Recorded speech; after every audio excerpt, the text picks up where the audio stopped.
Muy buenas tardes, muchas gracias a todos ustedes por acompañarnos esta tarde a la presentación del libro Las tribus liberales de María Blanco.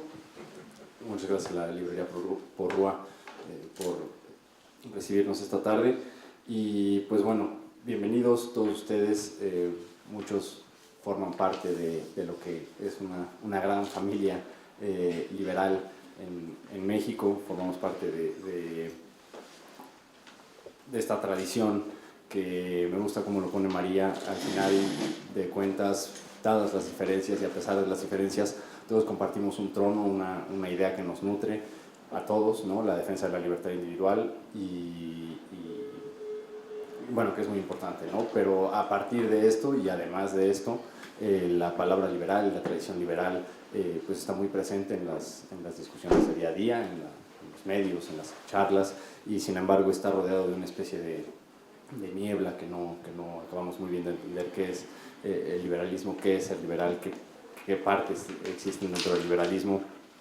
entre nosotros y mucho menos para las personas que están allá afuera, ¿no? Entonces este libro de María creo que es un intento de explicarnos a nosotros y a las personas que nos ven desde afuera un poco de qué va la cosa, de qué estamos hablando. Entonces muchas gracias por acompañarnos y muchas gracias a nuestros panelistas. Primero le voy a ceder la palabra a Sergio Sarmiento, que como muchos de ustedes lo conocerán, es periodista y escritor, es conductor de la red de Radio Red y en televisión de la entrevista con Sarmiento, columnista en varios medios impresos y presidente de Caminos de la Libertad, un proyecto que busca promover la reflexión en torno al tema de la libertad y que convocó al evento de hoy en día. Muchas gracias, Sergio, por acompañarnos. Bueno, pues gracias Esteban, gracias a todos ustedes por estar aquí. Yo creo que muchos de nosotros nos hemos preguntado alguna vez en nuestra vida ¿por qué diablos quienes creemos en la libertad no nos podemos poner de acuerdo y impulsar, por ejemplo, un partido político o alguna organización, impulsar este tipo de actividades que luego las izquierdas son muy buenas para hacer? También los activistas de la izquierda están llenos de tribus, están llenos de diferencias y sin embargo, por una u otra razón, se unen en partidos políticos y consiguen, a fuerza de movilizaciones, a fuerza de organización, obtener lo que ellos están buscando, obtener una mayor intervención del Estado en la economía, supuestamente con el propósito de lograr una mayor equidad, aunque pues muchas veces lo único que realmente consiguen es puestos burocráticos para ellos y para todos sus familiares y seguidores. ¿Por qué los liberales, y estoy utilizando el nombre de liberal con un poquito de precaución en este momento, porque si empezamos a revisar el árbol genealógico de las ideas de la libertad que nos presenta María Blanco, nos vamos a dar cuenta de que no es tan fácil llamarse liberal, pero yo sí hago esta pregunta que nos hacemos todos en un momento determinado. ¿Por qué no podemos los liberales unirnos y defender las mismas ideas? ¿Por qué cada vez que se reúnen 5 liberales surgen 6 partidos políticos? Esa es una pregunta que me parece que tenemos que hacer. Quizás es parte de nuestra naturaleza.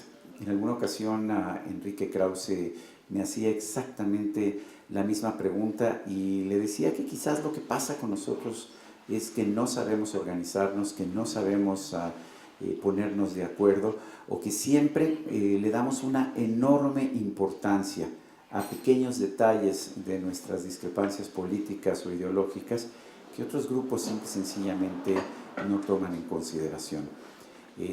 No es lo mismo, hoy nos podemos dar cuenta de que no es lo mismo un anarcocapitalista que un liberal o que un libertario, y bueno, si nos vamos a las designaciones vamos a encontrar que hay toda suerte de definiciones que podemos utilizar para aquellos que creemos en la libertad.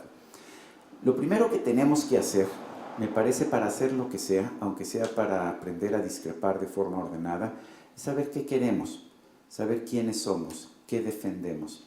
Y para hacer eso tenemos que hacer algo que a veces no hemos hecho, en parte porque quizás quienes han defendido ideas liberales muchas veces ni siquiera se han asumido como liberales. A mí me sorprende leer los trabajos de Octavio Paz de sus últimos 20 años de vida, un hombre que yo conocí, que conocía muy bien sus ideas, y encontrar que él mismo pues rechazaba ser liberal. Finalmente él se consideraba un socialdemócrata o incluso un socialista, a pesar de que sus ideas claramente en sus últimos años de vida tenían mucho más que ver con la libertad que con la socialdemocracia o el socialismo que defendió en un principio.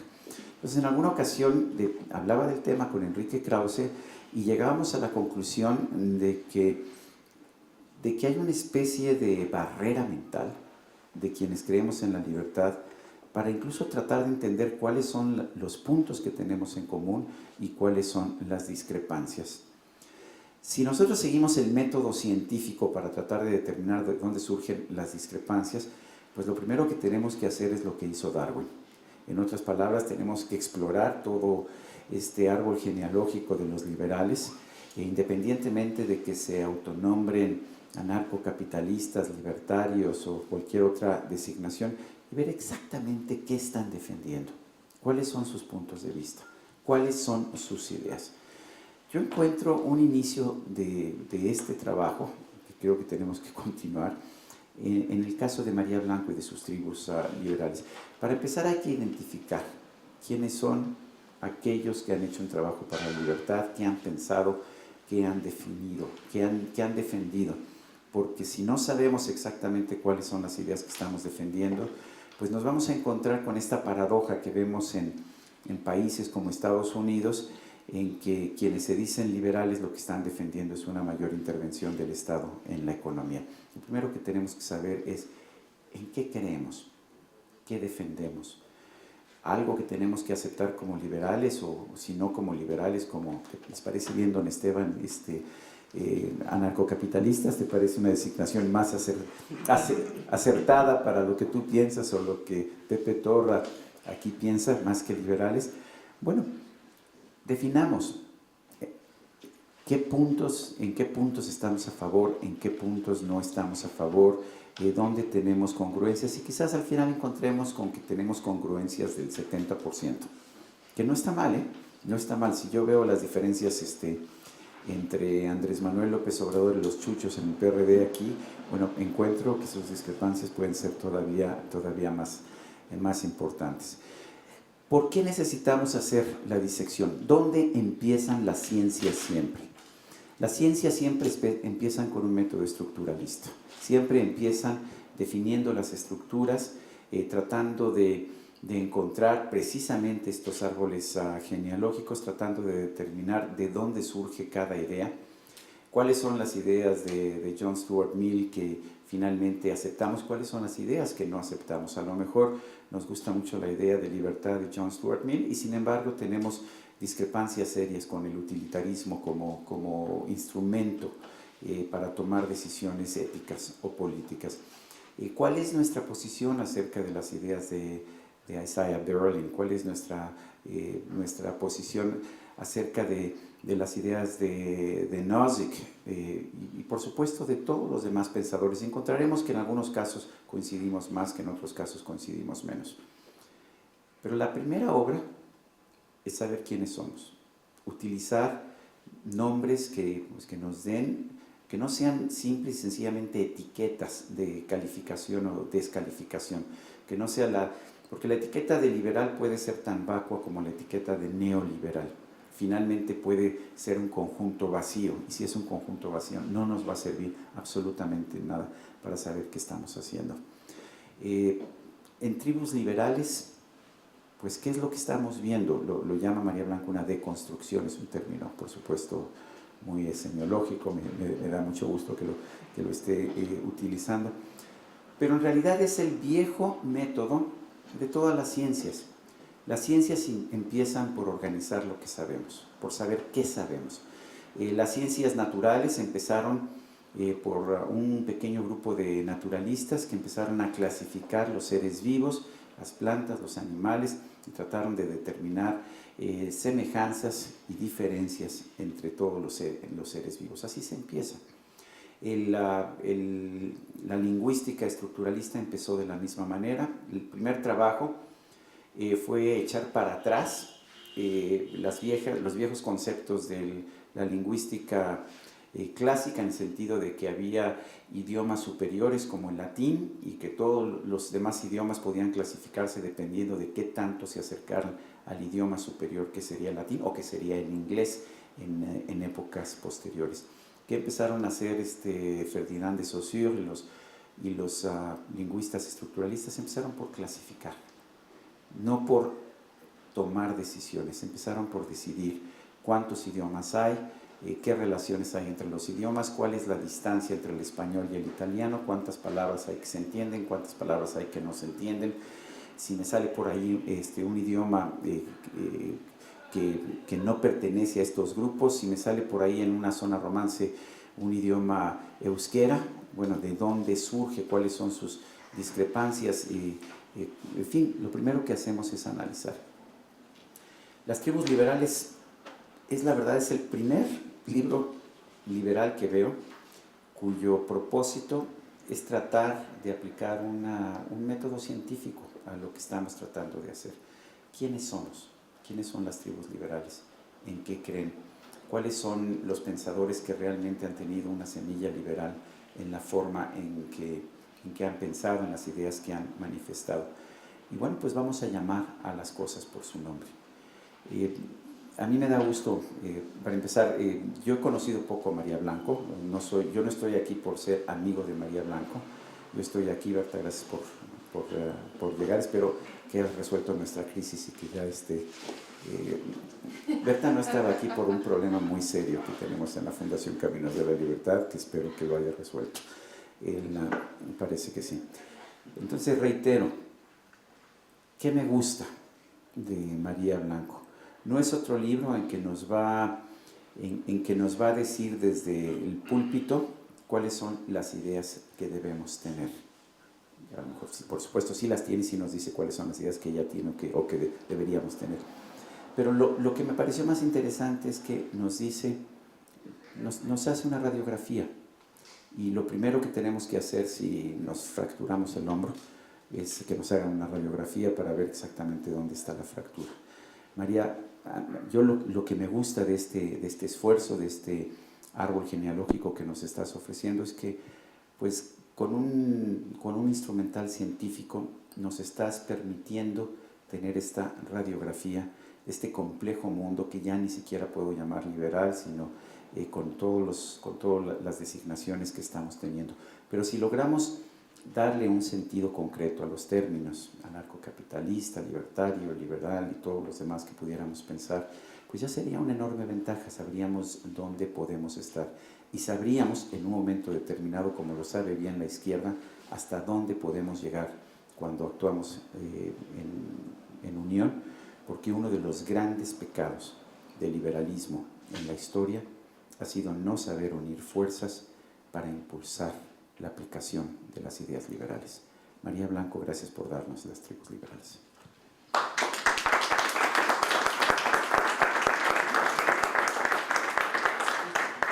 Muchas gracias, Sergio. Y sí, definitivamente hay quien piensa o quien puede decir que etiquetarse o definirse es limitarse. También es muy difícil hacer o conocer o comprender si no partimos de etiquetas o de categorías claras. Le quiero dar la palabra ahora a Roberto Salinas. Muchas gracias por acompañarnos. Roberto Salinas León es presidente del Mexico Business Forum, fue director general de Política Económica de TV Azteca, director general del Centro para la Investigación de la Empresa Libre y director de análisis económico de The Economist Conferences en América Latina. Ha sido también profesor adjunto de Economía Política en la Escuela Libre de Derecho y en la Universidad Nacional Autónoma de México. Muchas gracias por acompañarnos, Roberto. Gracias, muchas gracias, Esteban. Es un privilegio estar en esta mesa y compartir algunas reflexiones sobre esta contribución que nos da María Blanco, una querida amiga, una gran pensadora y liberal en España, que es incansable y es verdaderamente admirable su pasión.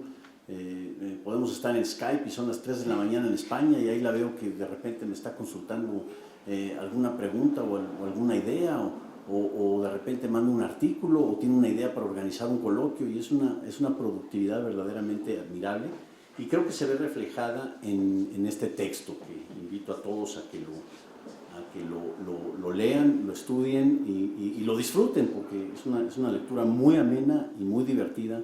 Y como compartía Sergio hace unos minutos, es también no necesariamente descifrar o delinear el árbol genealógico específico, pero sí por lo menos mostrar que hay mucho más allá en lo que se puede llamar el liberalismo o las ideas liberales en el siglo XXI, en nuestra época contemporánea o en los últimos 100 años. Hay mucho más allá de lo que usualmente se considera o se cataloga dentro del círculo académico, de la sabiduría convencional académica o incluso la sabiduría popular. Ahí es quizá donde hemos fallado en no comunicar la enorme riqueza y también las enormes diferencias que pueden existir dentro del propio círculo liberal.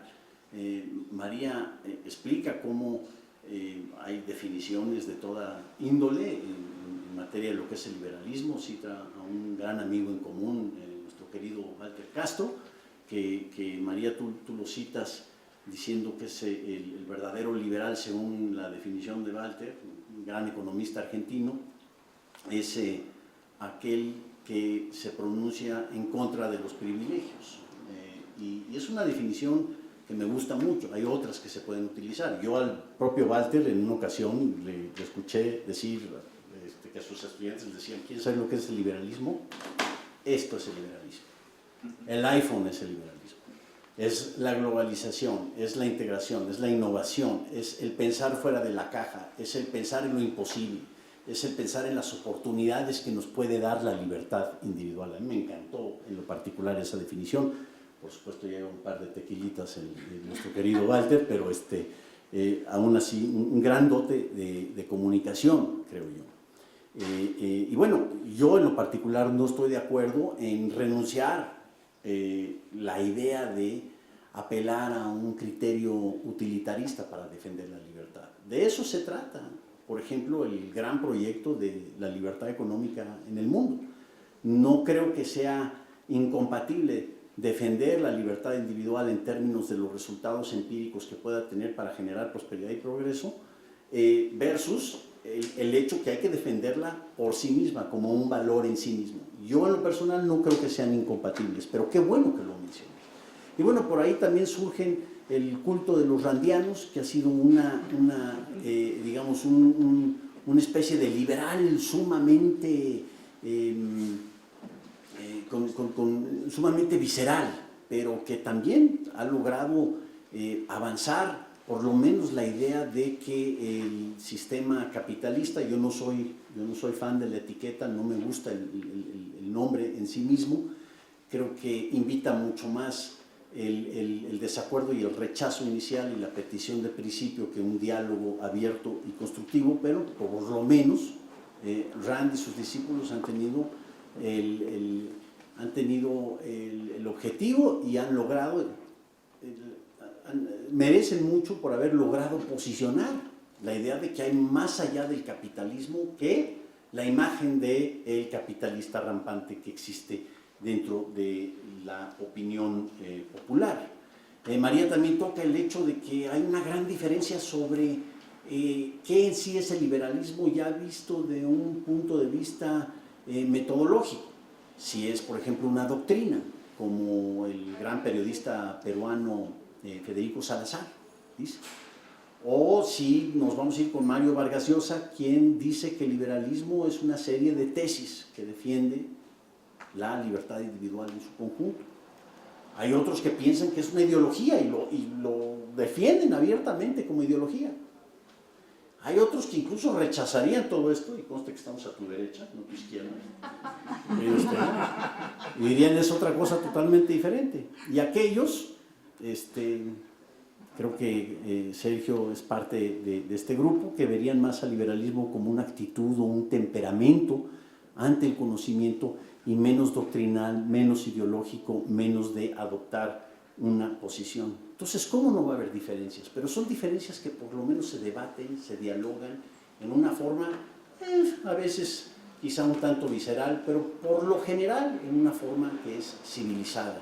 Sería un grave error como han hecho algunos académicos y algunos, ciertamente varios políticos, de poner a todos estos liberales y todos los que aparecen en esta genealogía, y muchísimos, muchísimos más, dentro de una cajita feliz que puede reducirse a, digamos, 2 o 3 o 4 ideas y simplemente decir todos son exactamente iguales. Un error que, en mi opinión muy personal, hace el politólogo Fernando Escalante en su reciente contribución alrededor de historia mínima del neoliberalismo. Una de varias, creo que, críticas que ojalá desaten un diálogo. Y bueno, María, tú hablas de los templos, ciertamente de esta diferencia, que creo que es muy importante hacerla, el liberalismo que pertenece al templo de Atenea, el liberalismo que pertenece a los políticos y la calle, y creo yo, el liberalismo más allá del Olimpo, que es una gran tarea que tenemos pendiente, la de la comunicación, porque una de las ideas que se ha manejado en materia de comunicación es que el lenguaje que se utiliza para comunicar la idea liberal, que de por sí nunca, creo yo, nunca va a poder competir en igualdad de circunstancias con el falso romance de la redención instantánea que nos puede prometer un proyecto alternativo de nación, o que nos puede prometer la revolución bolivariana, o que nos puede prometer la utopía instantánea que simplemente borra la historia e iniciamos hoy lo que es ya la igualdad en todos sus sentidos. Hay varios ejemplos y ojalá esto sea motivo de una amplia conversación, pero aquí estamos hablando de dos lenguajes diferentes. Lamentablemente hay liberales académicos que renuncian a la tarea de la comunicación. Un gran economista en la Escuela de Chicago, premio Nobel, Robert Lucas, que si hay alguien que se va a ganar un segundo premio Nobel de Economía, va a ser Robert Lucas, el creador de la, bueno, más bien el más representativo de la Escuela de las Expectativas Económicas, pero que también grandes contribuciones en materia de crecimiento económico. Él de ninguna forma se reduce a la vulgaridad, según él, del debate popular. Pero de ahí al silencio es un pasito. Y en una cultura de silencio es donde sale el Mesías tropical o aberraciones como Donald Trump. Es en esa cultura del silencio. Se necesita ese diálogo constante, ya sea defensivo y reactivo o proactivo y propositivo, pero se necesita ese debate constante popular a nivel de los medios, ahora de las redes sociales, en donde hay que repetir una y otra vez las mismas ideas, aquellas que defienden la libertad. Si alguna crítica constructiva tendría yo de este libro es que nos faltan dos dimensiones. Una de ellas, muy interesante, pero creo que es un nuevo trabajo en el que María está trabajando ahora, es el empresario liberal. No el crony capitalist, no el amiguista, no aquel que busca el proceso político como instrumento para maximizar su rentabilidad, sino aquel que es innovador, aquel que le apuesta, aquel que conoce y aprecia lo que es el riesgo. Digamos, personajes, que ahora es uno de mis héroes, Peter Thiel, el fundador de PayPal y de Singularity University, un personaje absolutamente fuera de serie. Piensa que en 25 años vamos a derrotar la muerte.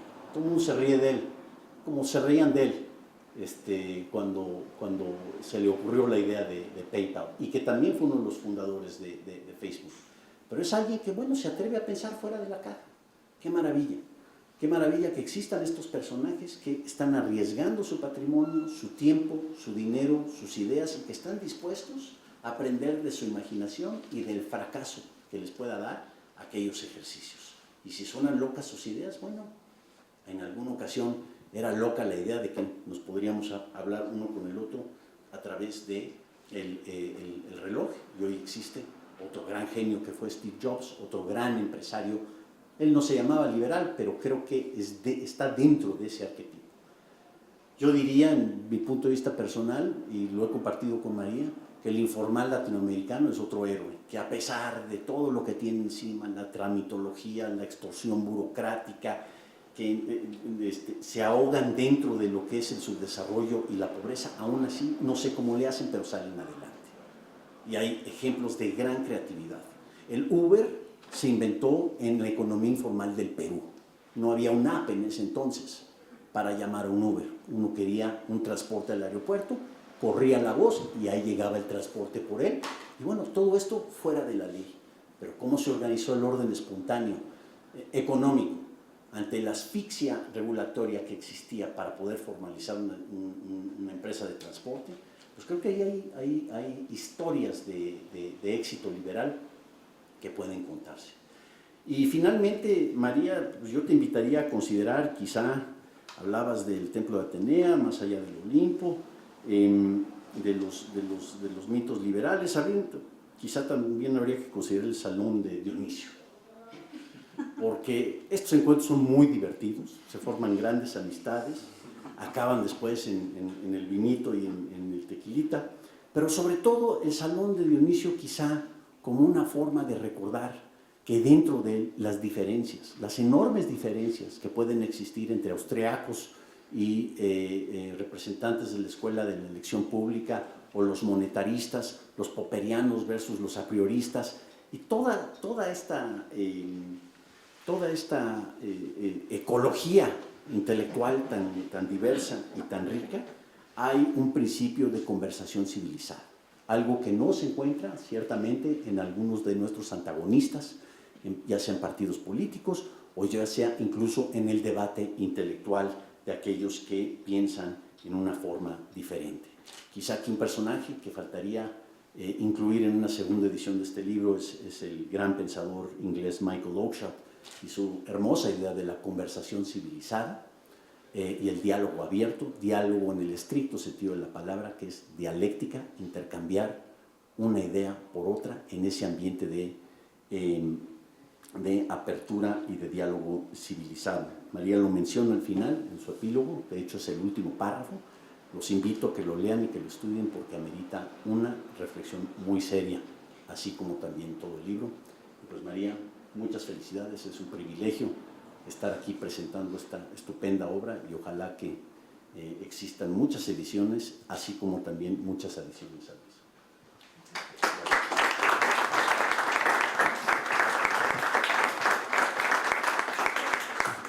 Muchas gracias, Roberto, por estas palabras sobre el libro de María, que sí en algunas partes menciona que esta batalla intelectual de este lado de la trinchera es una cuestión más como esgrima de técnica y estética, ¿no?, que las cuestiones que vemos luego por otros lados.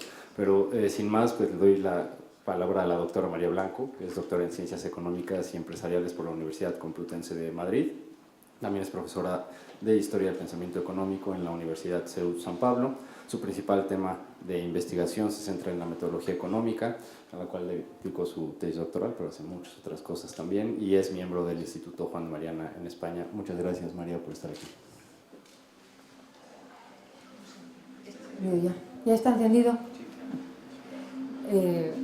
Yo estoy abrumada porque en esta presentación se reúnen personas a las que admiro mucho por diferentes razones y la verdad es que el tiempito que les voy a entretener lo voy a dedicar sobre todo a agradecer muchísimo primero a Sergio Sarmiento porque como decía Roberto, una de mis preocupaciones no solamente como profesora, como amiga en general o como mujer, sino como defensora de las ideas de la libertad, es lo mal que comunicamos, qué aburridos podemos llegar a ser a veces, en especial en el mundo académico, y Sergio Sarmiento es un maestro de la comunicación. Es verdad que no nos conocemos mucho, pero yo en silencio cada vez que he acudido a alguna entrevista o algún programa, observo cómo trabajas, te sigo en las redes, oigo tu lenguaje verbal y el no verbal, y es admirable y para mí es realmente un honor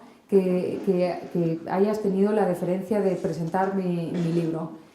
También para mí es un honor que esté Roberto Salinas, que tanto me ha empujado como amigo para que presente un coloquio, para que se me quite la timidez, para que haga no sé qué, me aguanta, me soporta, otro email, debe estar pensando, otro email, qué horror, qué pesado, perdona María que no he tenido tiempo de contestarte tu 103 email. Y la verdad es que siempre ha sido una persona que me ha apoyado, que me ha invitado a todos sus coloquios, me ha escuchado. No puedo más que tener palabras de agradecimiento para él, para Marta, para los chicos, que siempre, la verdad es que me he sentido como en casa, ¿no? Agradezco mucho que Esteban, el joven libertario, que me ha enseñado que se puede ser moderno y libertario a la vez. Pero no puedo no mencionar a quien tenía que estar sentada ahí, que es Berta, que no ha llegado a tiempo porque estaba luchando por las ideas de la libertad, pero bien duro, y ha triunfado, por lo cual no sabes cómo me alegro. Luchando contra la burocracia. Ahí está, ahí está. Berta es la persona que, gracias a ella y al trabajo que hace ella en Caminos de la Libertad y Sergio en Caminos de la Libertad, pero yo sé que ella ha sido la que va pinchando, vamos a traer a María para un curso, vamos a hacer no sé qué, cuántos, vamos a hacer no sé cuántos cosas. Me ha ayudado mucho y siempre me he sentido apoyada, respaldada. Es una maravilla trabajar con ella y sentir que cada idea para ella cuenta, que cada opinión que das para ella cuenta también, y sobre todo me siento muy orgullosa de ser amiga suya y de su familia, ¿no? Ella me ha traído aquí, entre otras cosas, lo del libro es una excusa para ofrecer un curso, precisamente, Roberto, sobre la empresa y el empresario en la historia del pensamiento económico, que es lo que más me gusta del mundo. Lo que más me gusta del mundo es enseñar. Enseñar es una metáfora para decir aprender, porque cuando uno está ofreciendo o dictando un curso, está aprendiendo, está recibiendo, y tengo la suerte de contar aquí entre algunos de mis alumnos que he dado en la Universidad del Valle y que estoy dando en la Universidad Panamericana, y la verdad es que me llena de alegría, y también quiero agradecerles a ellos que hayan venido junto con amigos como Fernando y como Pepe y muchos más, y todos ustedes que han tenido el detalle de acercarse. Yo voy a intentar ser lo menos aburrida posible, y entonces voy a ser breve para empezar, ¿no? Quiero hacer tres notas, quiero decir tres cositas nada más. La primera se refiere a las definiciones. A mí el cine y la música son cosas que me apoyan en la vida, ¿no? Son dos de mis grandes aficiones y liberaciones, ¿no? Burbujas de oxígeno que cuando llego a casa, las películas y la música pues son mi parque temático, digamos, ¿no? Hay una película fantástica que se llama Lost in Translation. Yo creo que los liberales debíamos hacer una película que se llamara Lost in Definition, ¿no? Que verdaderamente lo peor que te pueden preguntar es ¿usted qué tipo de liberal es? Y dices, yo verde azulado, no sé, rosa claro, no sé qué decirle. Pues yo defiendo la libertad individual como concepto asociado a la responsabilidad individual. Ya se me queda largo, ya se me queda largo. La mejor lección que me han dado es una de las muchísimas que me ha dado y espero que siga dándomelas. Me la dio mi maestro Carlos Rodríguez Brown, un fantástico economista argentino, que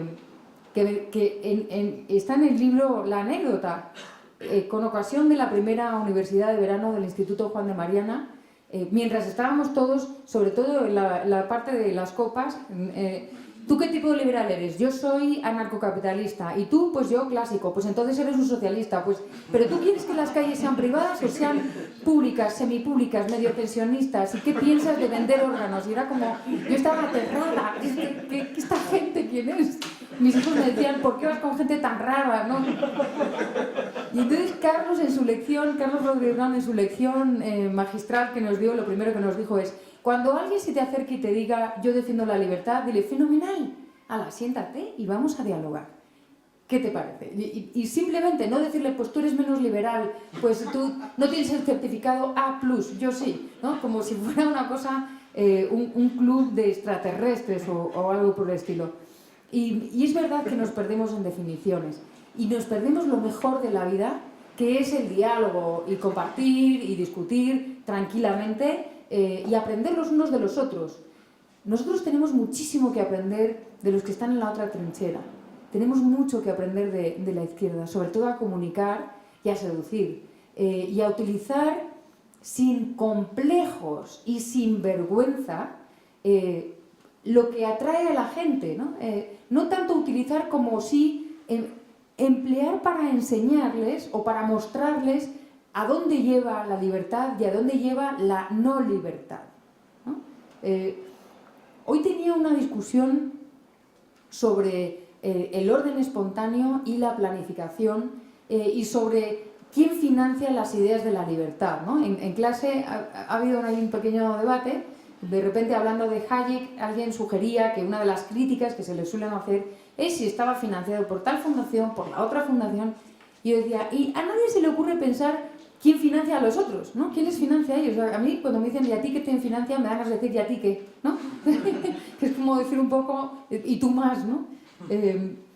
Entonces, creo que nos perdemos en las definiciones lo más importante. Hay una canción, ya que tengo que sacar una película, voy a sacar una canción. Hay una canción de el supermaestro, el rey único e inimitable Elvis Presley, por supuesto, que dice a little more action and a little less conversation, please, ¿no?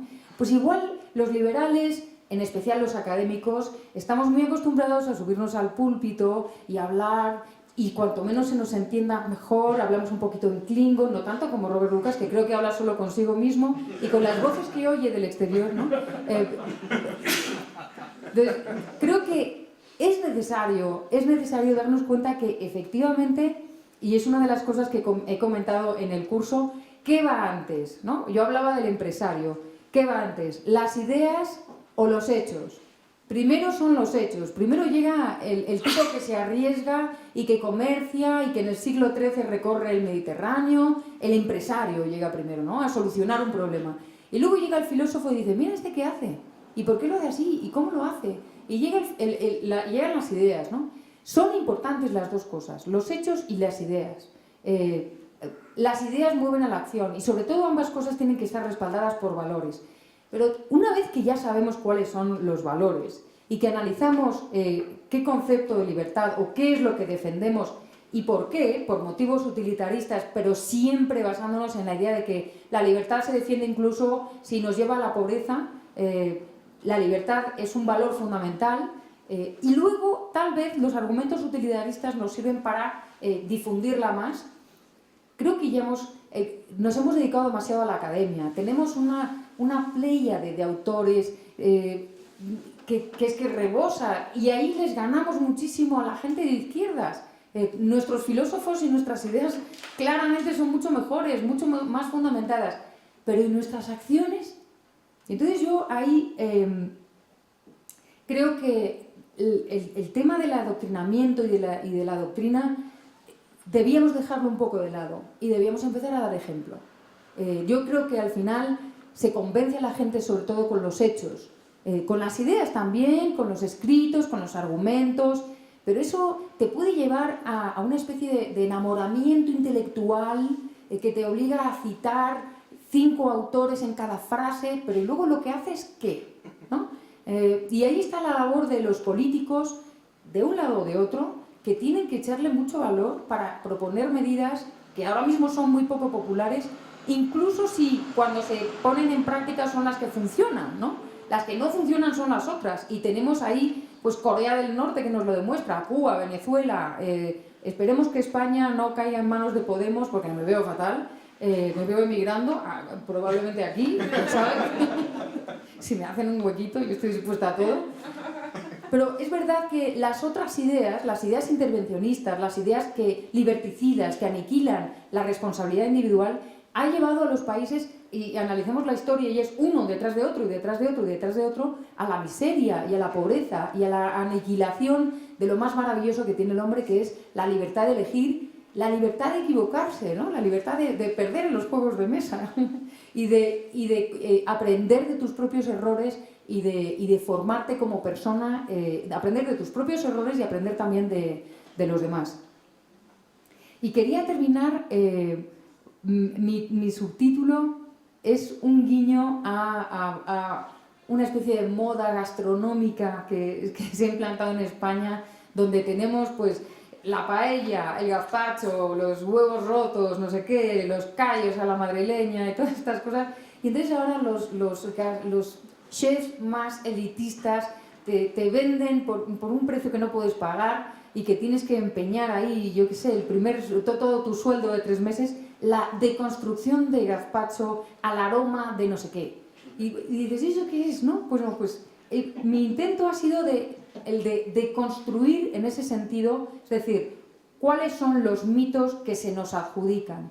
Los mitos en la tradición griega servían para entender la realidad. Yo he tratado de fijarme con humildad, porque creo que nos hace mucha falta la humildad a los intelectuales sobre todo. Los mitos que nos adjudican, es decir, esto de que defendemos solo a los ricos y que nos comunicamos en Klingon y todas estas cosas, ¿son verdad? Podemos aprender de lo que las críticas que nos hacen y de los mitos que nos atribuyen, especialmente si son falsos. ¿Qué nos dicen? ¿Qué imagen damos? ¿Cómo podemos mejorar? ¿A quiénes queremos llegar? ¿Y cómo tenemos que hacer para llegar a esa gente? Estas son las tres ideas que quería comunicar y sobre todo el agradecimiento eterno, porque cada vez que vengo me siento como una reina o como una presidenta de república, pero siempre la verdad es que me he sentido en familia y para mí es un placer enorme poder estar aquí. Gracias Berta, gracias Sergio, Roberto, Esteban y a todos ustedes por haberme acogido como siempre, como si estuviera en mi casa.